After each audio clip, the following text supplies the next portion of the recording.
Shalom, shalom, shalom, peuple de Dieu, que la paix et la grâce du Seigneur Jésus-Christ soient avec vous.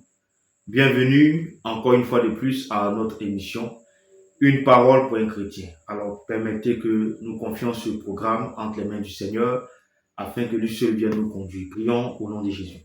Éternel notre Dieu, notre roi, je bénis ton nom. Merci encore Père, pour ce moment que tu permets, que toute la gloire, l'honneur te revienne. Seigneur, viens nous assister par ton esprit et viens disposer le cœur de tes enfants afin de comprendre, ô Seigneur, cette parole qui sera donnée. Merci de nous conduire en toutes choses. Au nom de Jésus, nous avons prié. Amen. Peuple de Dieu, c'est un réel plaisir, de vous retrouver. Encore une fois de plus, nous sommes à l'émission Une parole pour un chrétien. Alors, aujourd'hui, le sujet que le Seigneur nous permet de partager s'intitule ainsi. Recourir à Dieu plutôt qu'aux hommes. Recourir à Dieu plutôt qu'aux hommes. Alors, nous allons prendre dans un premier temps le livre du Psaume 121, versets 1 à 2. Donc, Psaume 121, versets 1 à 2, nous lisons. Je lève mes yeux vers les montagnes, d'où me viendra le secours. Le secours me vient de l'Éternel, qui a fait les cieux et la terre. Parole du Seigneur. Amen. Bien-aimé, je voudrais inviter quelqu'un à suivre attentivement ce qui va se passer. Je m'adresse à quelqu'un qui traverse des moments très difficiles, des difficultés au point où il ne sait plus où mettre la tête. Je m'adresse à quelqu'un qui a compté sur les hommes, mais qui a été vraiment déçu et désespéré. Je m'adresse à quelqu'un qui pense qu'il n'y a plus d'espoir pour lui et qui pense que c'est la fin. Je te dis, ce n'est que le début. Bien-aimé, recourir à Dieu plutôt qu'aux hommes. La Bible dit que je lève les yeux vers les montagnes. Vers les montagnes, pas que ce sont les montagnes qui vont me donner la solution à mon problème. Mais la montagne ici est élevée. Et de même que Dieu est élevé, alors la montagne symbolise l'élévation de Dieu, la puissance de Dieu, la capacité de Dieu à pouvoir tout accomplir, à pouvoir tout faire. Alléluia.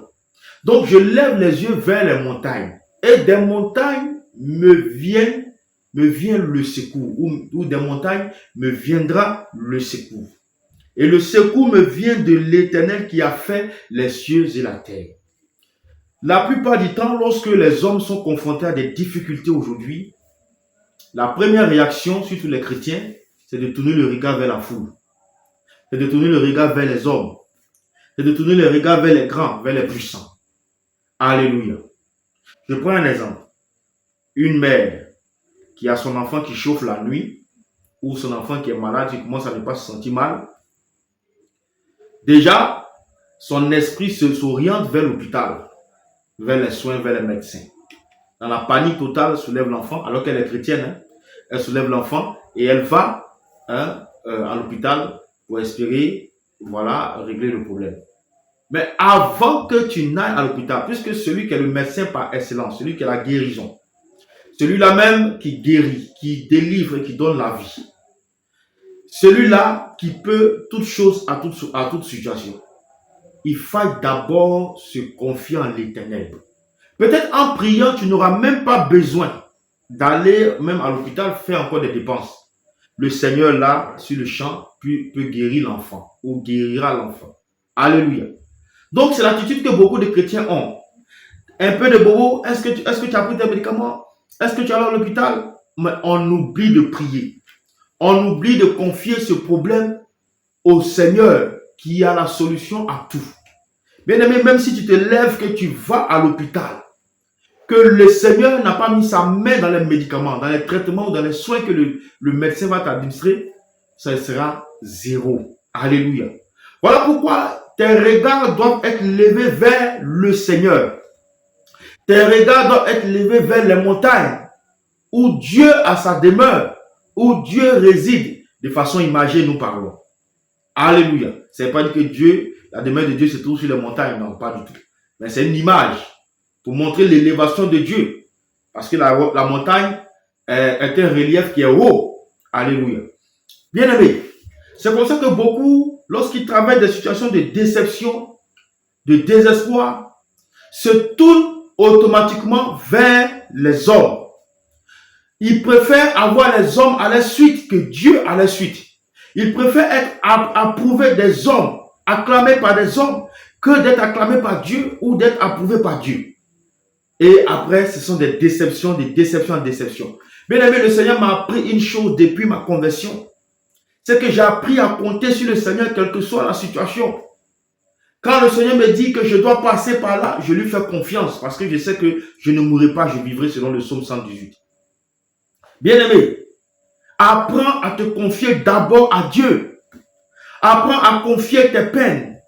Apprends à confier tes problèmes. Apprends à confier tes difficultés en première position à Dieu. Parce que les hommes peuvent t'abandonner. Et d'ailleurs, aujourd'hui, c'est courant, même dans le milieu chrétien.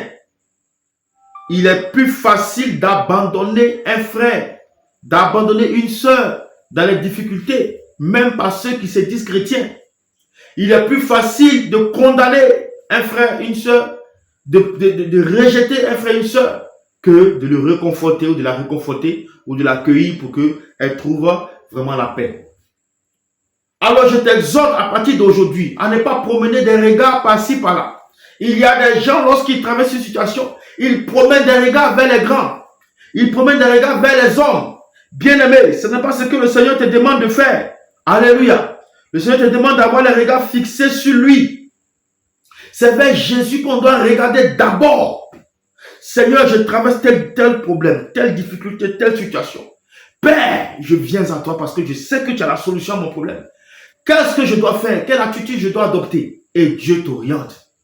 Parce que comme c'est dit dans le psaume, bien-aimé, dans le psaume 108, le verset 12, bien-aimé, il est écrit que le secours de l'homme n'est que vanité. Alléluia. Le psaume 108, le verset 12. Amen. Voilà, nous lisons au nom de Jésus-Christ de Nazareth. Il est écrit, n'est-ce pas, donne-nous du secours, pardon, au verset 13, s'il vous plaît, donne-nous du secours contre la détresse. Le secours de l'homme n'est que vanité. Bien aimé, si tu t'appuies sur l'homme, si tu décides de t'appuyer sur l'homme, tu seras déçu. Combien de fois n'as-tu pas été déçu lorsque tu as compté, tu as voulu vraiment le réconfort, tu as voulu vraiment la solution à ton problème et que tu l'as confié aux hommes. Ces mêmes hommes se sont moqués de toi. Ils ont pris ton problème, ce que tu leur as confié, pour aller faire de toi la risée de l'église ou du quartier. Alléluia. Combien de fois n'as-tu pas été déçu par l'attitude des hommes lorsque tu traversais des moments difficiles? Parce que la Bible dit ici, le secours de l'homme n'est que vanité. Mais le secours qui est solide, le secours qui est sincère, le secours qui est vrai, c'est le secours qui vient de l'Éternel. Alléluia. Que nous dit encore le psaume 118? On va lire pour terminer ce passage, ce message. Le psaume 118. Alléluia. Au verset 8. Mieux vaut chercher un refuge en l'Éternel que de se confier en l'homme. Mieux vaut chercher un refuge en l'Éternel que de se confier au grand. Bien-aimé, qu'est-ce que Dieu ne peut pas faire pour toi? Qu'est-ce que le Seigneur ne peut pas accomplir pour toi? Quelle solution le Seigneur ne peut pas apporter à ton problème? Avant de courir vers les hommes, avant de courir vers les grands, avant de courir vers les influents, cours d'abord vers l'Éternel. Interroge d'abord Dieu, confie ton problème à Dieu et il t'accordera la solution. Parce que si tu laisses le Seigneur pour aller te confier aux grands, pour aller te confier aux puissants, alors le Seigneur retire sa main de ton problème. Et c'est comme ça que tu vas aller de déception en déception. Apprends dès aujourd'hui, lorsqu'une situation t'arrive, lorsque tu traverses une situation, à confier cette situation au Seigneur pour dire, Seigneur, je remets ce problème en tes mains. Et c'est le Seigneur maintenant qui va t'orienter vers un grand ou vers une personne vers qui tu peux partir et qui pourra aussi t'aider. Alléluia. Bien-aimé, que le Seigneur te bénisse et que le Seigneur te fortifie. Nous allons prier pour la fin. Notre Dieu, notre roi, nous te bénissons pour cette parole. Éternel, aide tes enfants à jeter les regards sur toi en première position. Aide tes enfants, Seigneur, à venir vers toi. Aide tes enfants, Seigneur Jésus-Christ, à se confier en toi. Que de se confier en l'homme, que de se confier en la foule. Car la plupart du temps, tu n'es pas dans la foule. La plupart du temps, tu n'es pas, oh Seigneur Jésus-Christ, dans la compagnie des hommes. Mais celui qui se confie en toi, celui qui se confie en Dieu, renouvelle ses forces. Et il prend son envol comme l'aigle, comme le dit ta parole. Seigneur, merci. Je prie que, Père, la mentalité de quelqu'un change. Toutefois que nous avons une situation difficile, que nous ayons ce réflexe de venir au devant de ta face avant d'aller nous confier aux hommes. Merci Seigneur Jésus-Christ. Que la gloire te revienne, que l'honneur te revienne. Béni soit ton nom à jamais. Au nom de Jésus, nous avons prié. Amen. Peuple de Dieu, nous vous disons à très bientôt pour une prochaine édition de notre émission Une parole pour un chrétien. J'espère que ce message t'a béni. Que le Seigneur te bénisse. Que la grâce du Seigneur soit sur ta maison, sur ta vie, soit sur tes activités, sur tes affaires, soit sur ton œuvre, l'œuvre que tu accomplis pour le Seigneur. Que le Seigneur vous bénisse et que sa grâce soit avec vous. À très bientôt. Shalom.